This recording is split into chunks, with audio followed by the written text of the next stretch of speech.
New Hope TV, your encounter with God. Hello, welcome back to New Day, New Beginning. In the previous two episodes, I had touched on the chapter Ezekiel 28 and verses from 1 to 19, and we learned how two kings, one earthly, the other one angelic, were dethroned by the God Himself. Why? Because of their wickedness. Let me give you the snapshot of what we learned in the last two previous episodes. Today in this edition, I will cover one more key factor for a good leadership. In the previous episodes, we learned two important factors. One is servanthood. Second, the highest degree of moral standards. What did we replace in the first episode? The pride. In the second episode, the grossly immoral characters. So these two main ingredients were taught in the earlier episodes. Today, I am going to continue on the angelic king who was thrown out of the kingdom. The Lord said, I will cast you down. We will be wondering, he was cast down, and what happened to this angelic king? What is he doing? Where is he now? And what manner of power does this angelic king has after his befall? In order to understand this whole message of what we learned, now we'll continue with another chapter and another prophet who is again referring to similar content and similar message in the book which was written by Isaiah the prophet. Isaiah the prophet, remember people of God, he was a mighty, precious man of God. He wrote about the birth of our Lord Yeshua. He wrote how the virgin will bear a son, what kind of government the child will be given to, and what kind of authority the child will have when he grow up, and what kind of ruling, what kind of government he'll be engaged in.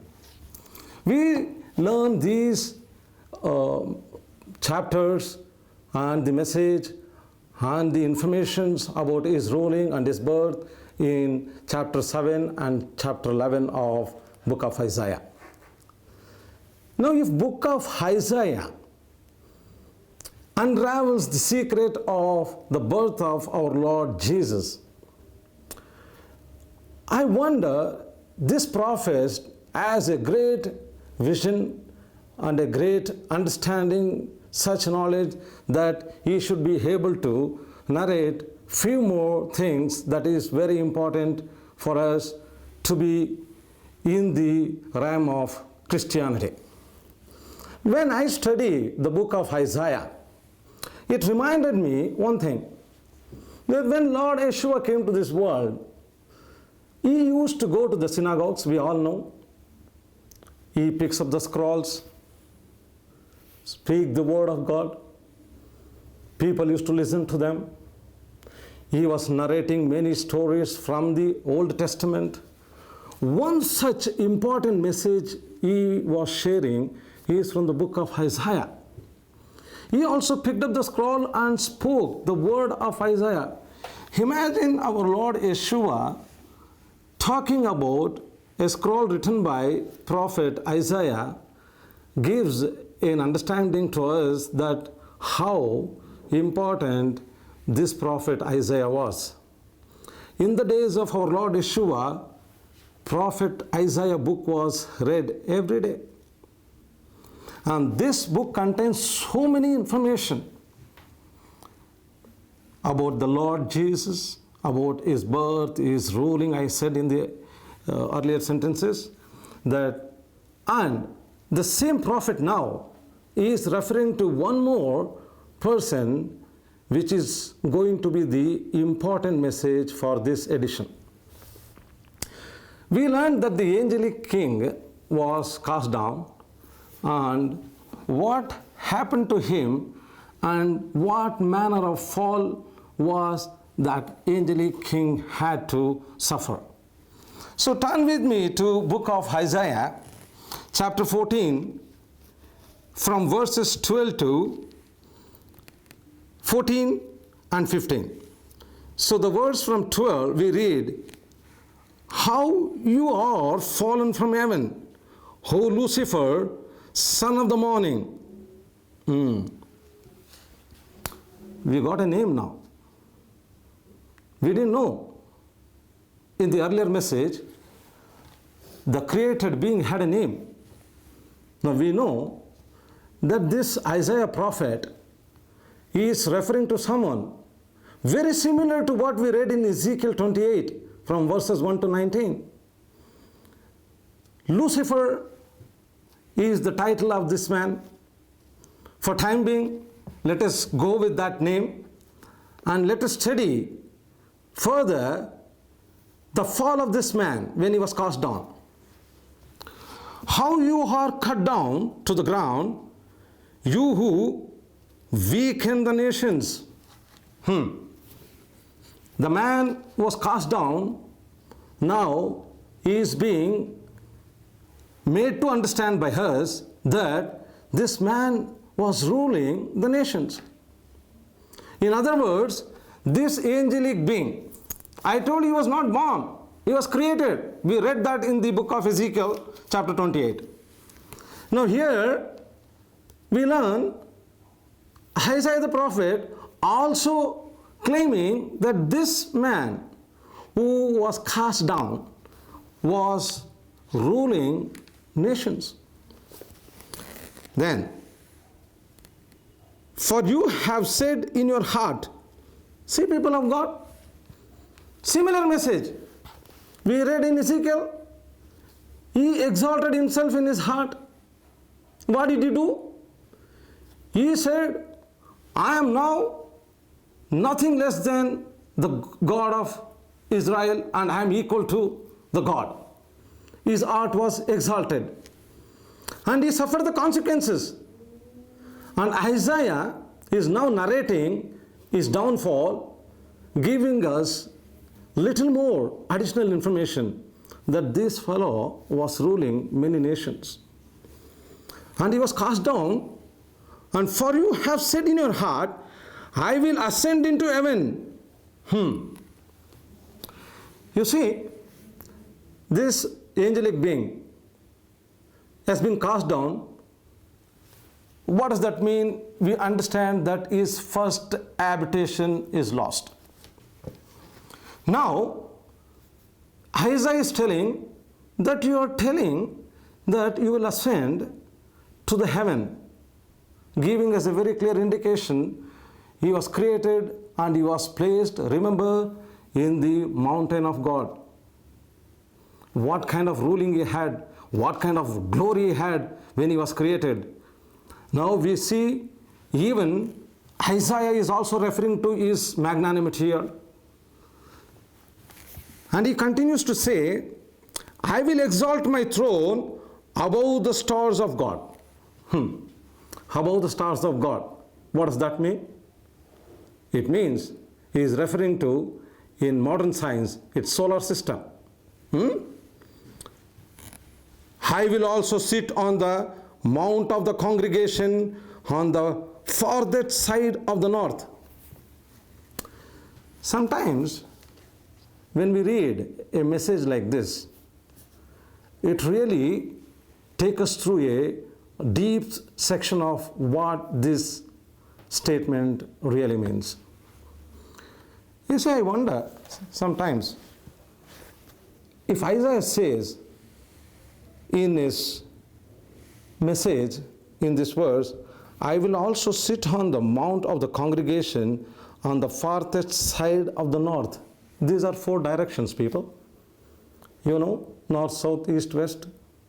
Interestingly, we can presume that our heaven, it's not one heaven, it's heavens. We know it was confirmed by Paul as well. Right from Genesis we know, when God created, we read, it's plural, it's not one heaven. How do we support that sentence or the statement made?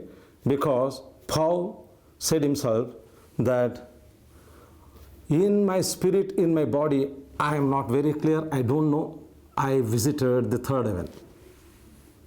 What does that mean? Third heaven. That means it's not one heaven, right? So here it says northern side of, meaning can we for some time consider that our heaven, when we look at the heaven from the earth, must be somewhere in the direction of north? Quite interesting. Let's continue with the next message. A lot of revelations we get out of this message. I will ascend above the heights of the clouds. I will be like the Most High.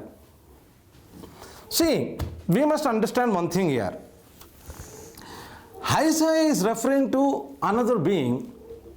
We should thoroughly understand this passage that he is not referring to our Lord Yeshua, because he has given the name Lucifer. What did the name he gave for our Lord? When he prophesied about his birth, he said the name of our Lord should be Emmanuel. Here, he is narrating something with a name called Lucifer. So, there is a separation here.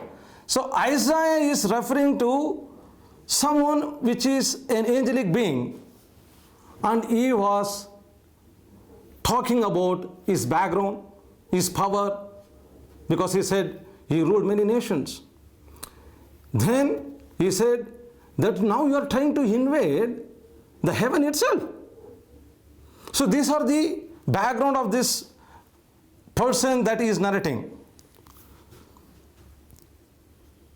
I will ascend above the heights of the clouds, I will be like the Most High. See, when the heart was lifted up, Ezekiel said he claimed himself to be God. Here again similar text, similar words, that Isaiah says that this man's heart was lifted up. Yet you shall be brought down to Sheol, to the lowest depths of the pit. See, these are something futuristic, something past, something present. Whenever we read a prophetic message, you must understand that it always carries double references. Like it carried double references in Ezekiel 28. I made that point very clear to you. People of God, don't feel that the understanding of the Bible would be very difficult. No, it is not. I gave you the key in the first episode. If you invite Holy Spirit into your life and read the Bible, it is the Holy Spirit who will delineate the content of the Bible, not our understanding. You must always depend on the Holy Spirit, and the fear of the God is the key for our understanding. I'll show you. You read the book of Isaiah, chapter 7. It says, the Lord Jesus himself was always fearful about our God, the Father. As a human being, when we carry or the flesh that we have, you see, the Lord said, the spirit is always willing, but the flesh is weak. When we know the flesh is weak, we can't exercise our power with the flesh. If we ever try to exercise our strength by our own flesh, we will be one among those like the king of Tyre. The end result of King Tyre is a classic example that we read from the book of Ezekiel, that when he exercised all his power through his understanding, his wisdom, and is through his flesh. If we start exercising our wisdom, our understanding, our knowledge through the flesh, we are doomed, people.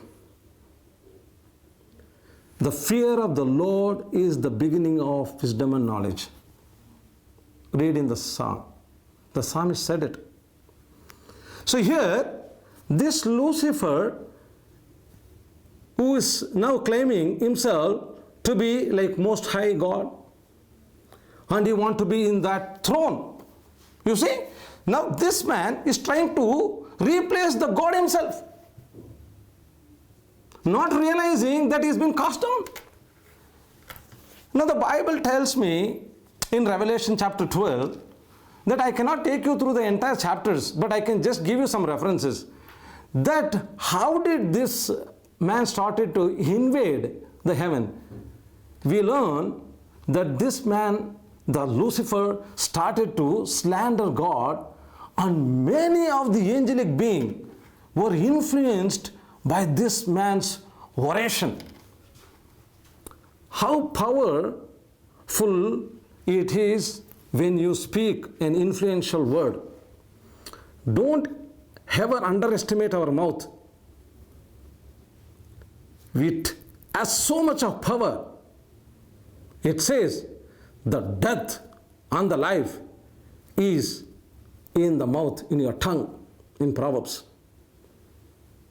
So when you speak, be careful what you speak, people of God.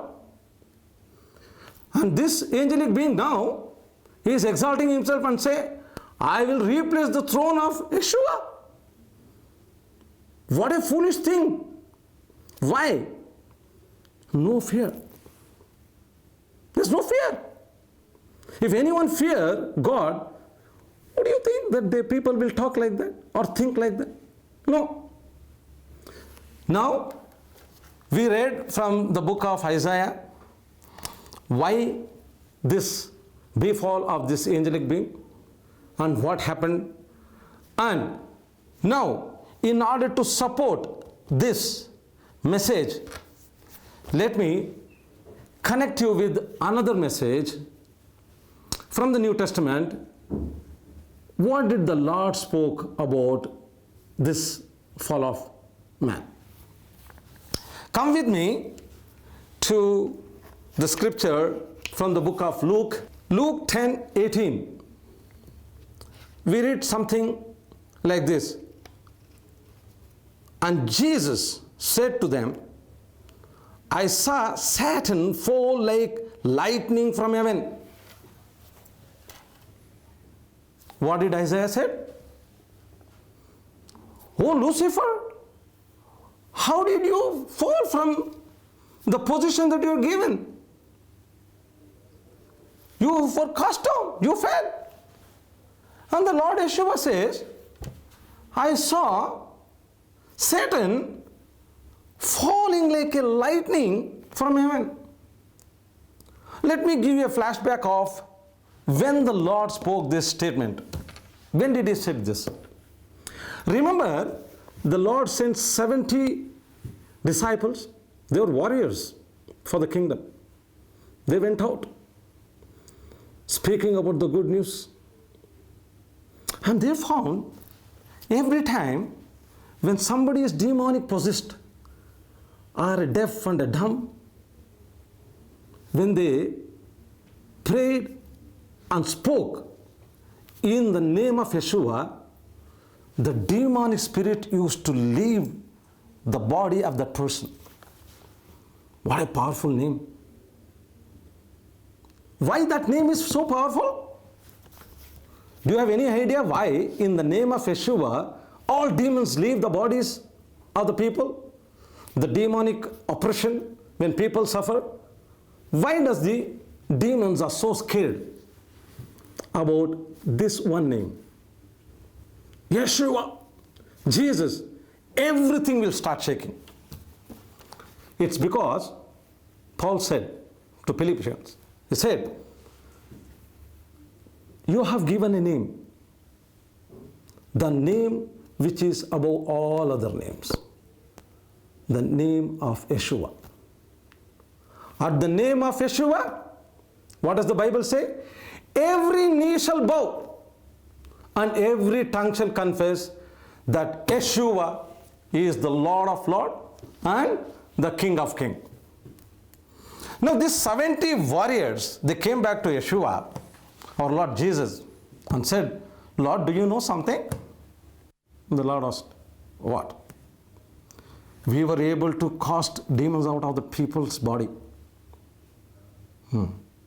What else? We were able to deliver people from their sicknesses. Good. Immediately when they said this, the Lord made this statement. Read the chapter, Luke 10, and understand this passage, people. Very powerful statement the Lord made. He said, and he said to them, I saw Satan fall like lightning from heaven. Now if the Lord has to make a statement, this is a very powerful statement the Lord made. If Lord make such a statement, the Lord must be aware of what happened in the past. And we should also, when we read the Bible, should know how did our Lord know everything right from the beginning till the end.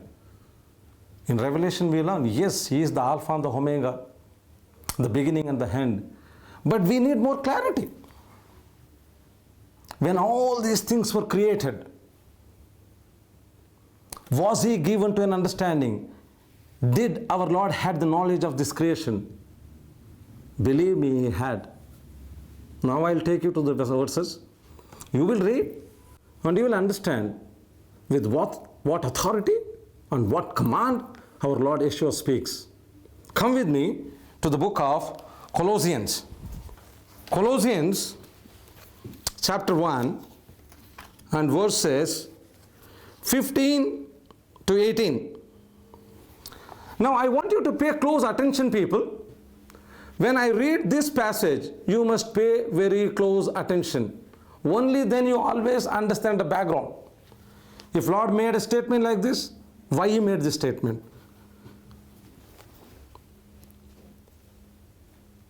He is the image of the invisible God, the firstborn over all creation.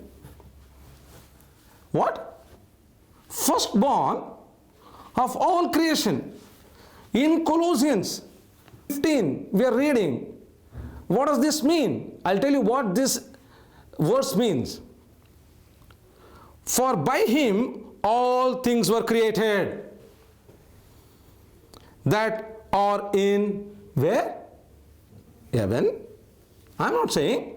The Bible says, for by Him all things were created that are in heaven and that are on earth, visible and invisible, whether thrones or dominions. See, people, what a precious Lord we serve. He is the ultimate.